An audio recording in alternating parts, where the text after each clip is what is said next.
ABCD ഇതൊരു Bajaj Pulsar 180F D6 വണ്ടിയാണ്.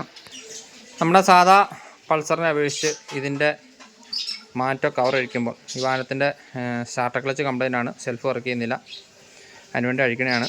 അപ്പം നോർമൽ വണ്ടീനെ അപേക്ഷിച്ചിട്ട് ഈ വാഹനത്തിന് ഈ മാറ്റോ കവറുമേ തന്നെ ഏകദേശം 7 ബോൾട്ടോളം ഈ പുറമേ നിന്ന് നമുക്ക് കാണാൻ പറ്റും. പഴയ വാഹനങ്ങൾക്ക് ഈ മാറ്റോ കവർ അഴിക്കാൻ 5 ബോൾട്ടേ ഉള്ളൂ.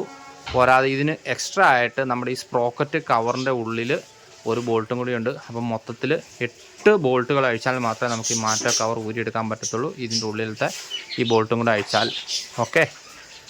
പിന്നെ ഇതിൻ്റെ മൊത്തത്തിൽ പാക്കിംഗ് അടക്കം, മാറ്റോയുടെ പാക്കിംഗ് അടക്കം വ്യത്യാസമുണ്ട്. അത് നമ്മൾ മാറ്റോ കവർ കഴിക്കുന്ന സമയത്ത് B6 വണ്ടിയാണെങ്കിൽ പ്രത്യേകം B6 വണ്ടിയുടെ പാക്കിങ് തന്നെ പറഞ്ഞ് മേടിക്കുക. ഓക്കെ, എല്ലാ ആശാന്മാർക്കും അറിയാവുന്നതായിരിക്കും. എല്ലാവരും ഒരു ചെറിയ അറിവിലേക്കായിട്ട് പങ്കുവയ്ക്കുന്നു. സാറിനാണ് എറണാകുളത്ത് നിന്ന്.